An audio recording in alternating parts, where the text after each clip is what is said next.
Coming up on the couch, George Christensen. All right, let's turn up the heat now, though, and see what another week in lockdown has done to the minds of our Sunday night panellists. We've got Prue McSween and Holly Hughes. Graham Richardson will join us in just a short moment. Are you all set, team? We sure are. You know, fighting red. We're wearing red because we want to get into it, Smithy. That's good. Rich red. Yes, I love it. Prue, what did you make of yesterday's rally, particularly the one in Sydney? Well, so appalling. I agree with you, everything you said. But, you know, you could have written this, couldn't you?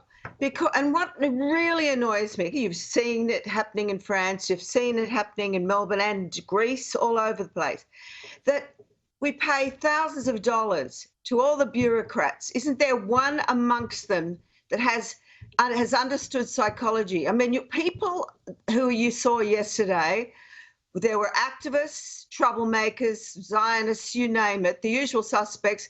And then there were the really fearful, terrified, angry, scared Australians who are worried about losing their houses, how they're going to put their food on the table, etc. And you could write this before it happened, that it was going to boil over. It was like a pressure cooker being released. And this is the sad thing. It was hijacked by a lot of these morons.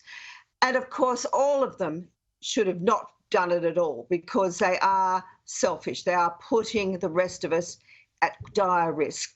But, you know, you could see it happening. I'm not surprised it happened, and it will happen again and again. Holly, there's a bit of truth in that because when they decided to shut down the entire construction industry, including the section of the construction industry that works outside under strict COVID protocols, I thought the wick was lit then. Look, I didn't support the Black Lives Matters protests last year, and I certainly don't support these ones. It's not about ideology. It's about public safety. And Prue's exactly right, as you were earlier, putting all of us at risk of much longer lockdowns, of much tighter restrictions, if it does turn out that this is some sort of super spreader event. It's just incredibly irresponsible at this current time, particularly when we do know that the Delta is so easily transmitted between people. That's why we're in the position that we're in. The Delta strain is different. It is much harder to contain. And I think, you know, these people are now going to be going home and potentially give COVID to their loved ones. And we saw 2 tragic deaths today. And one was a woman with no comorbidities in her 30s. That's right. You know, there is serious side effects to this. And I understand the pressure cooker mentality, absolutely.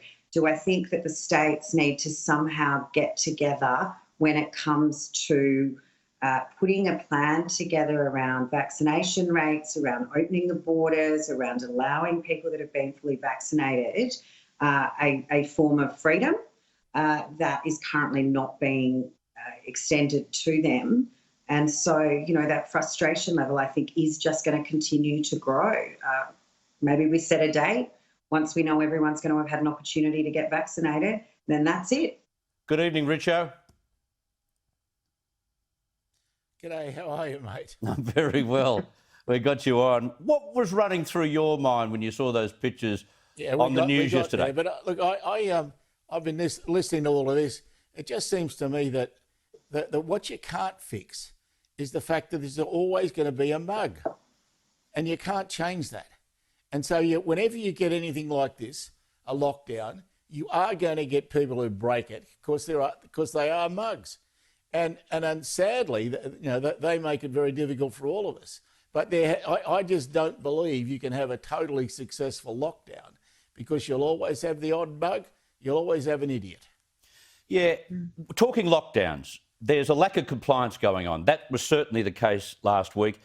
And it was interesting to hear from Brad Hazzard, the New South Wales Health Minister, yesterday at the press conference, where he raised the idea that because we've got large numbers of migrants in the southwest of Sydney, that there's a cultural problem with compliance. Have a listen carefully to what Brad Hazzard had to say.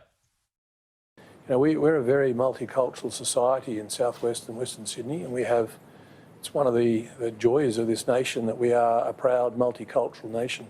But sometimes people who've come from overseas perhaps have suffered at the hands of other governments, and perhaps getting the messages through is challenging. So we need to find ways to keep working at that and get the messages through. That's certainly what our government's been talking to a lot of the community leaders about. Finally, a politician who calls a spade what it is. Prue, what are your thoughts? Yes, we have, migrants who come from areas where they have no trust in the law, they have no trust in the military, they have no trust in anyone around them. So they come to Australia and they have no trust that a lockdown is to their benefit, and they'll see family if they want to. Yeah, well, you've said it in one, Smithy. The trouble is there is either a fear or contempt for authority from their previous experience, as you said, and often it's, understandable. They come to Australia for a new life. It's the promised land, the lucky country.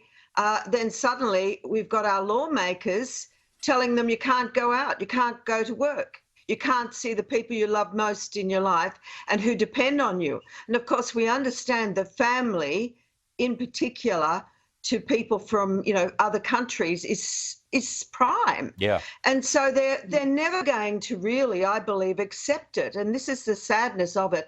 And I agree with what Hazard was saying, that basically we need to communicate with them in their own language, with their own empathy, and empathy for what they come from. Yeah, I think you're right. How do you do that, though? How do you do that, Holly?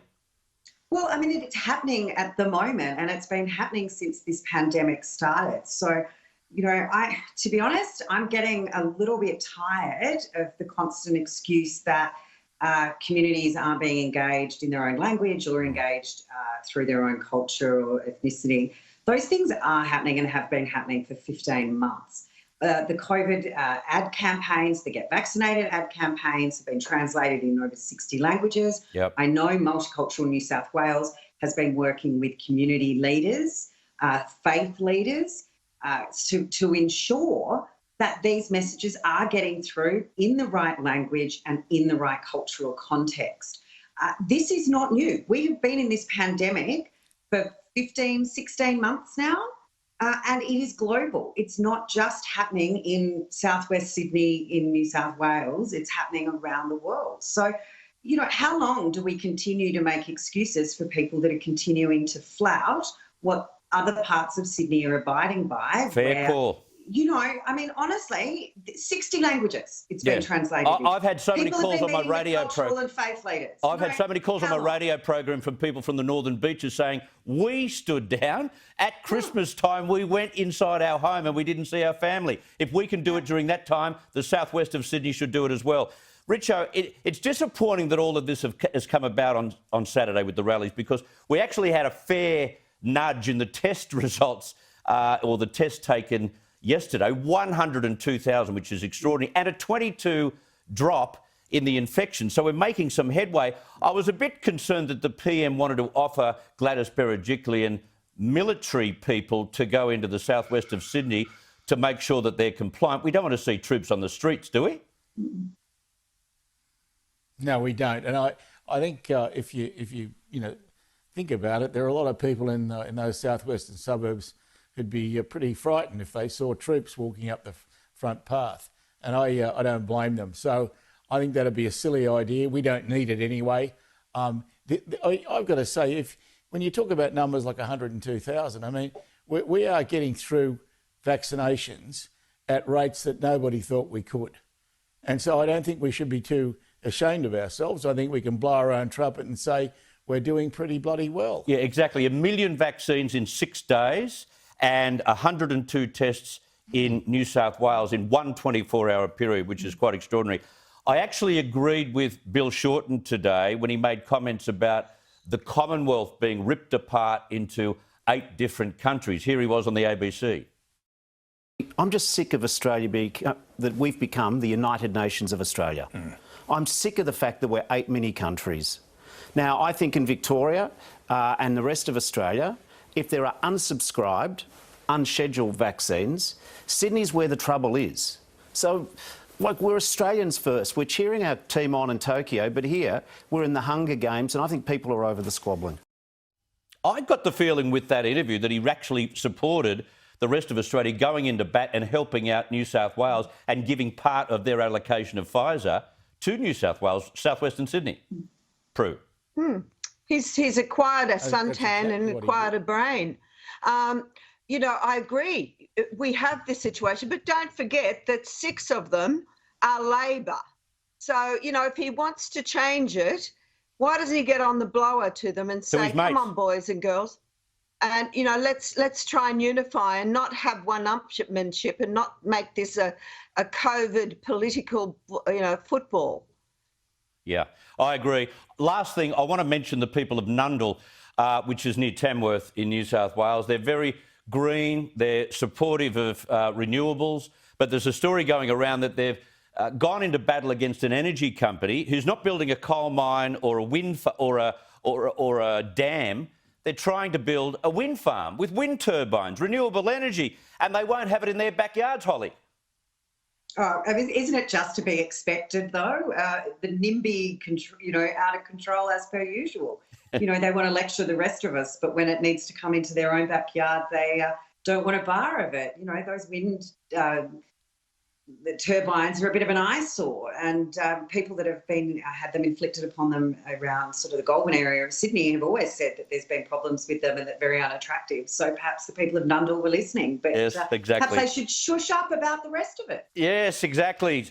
Do what you can do. Don't push it into someone else's backyard. Remember, if I can interrupt, that you've also got to remember that Bob Brown, who's sort of Australia's #1 greenie, all the rest of it, he kicked up a hell of a stink when they wanted to build a wind turbine near his home. That's right. Absolutely. Oh, we hope he does his Adani tour. I mean, there is hypocrisy around on this. Of course, hypocrisy.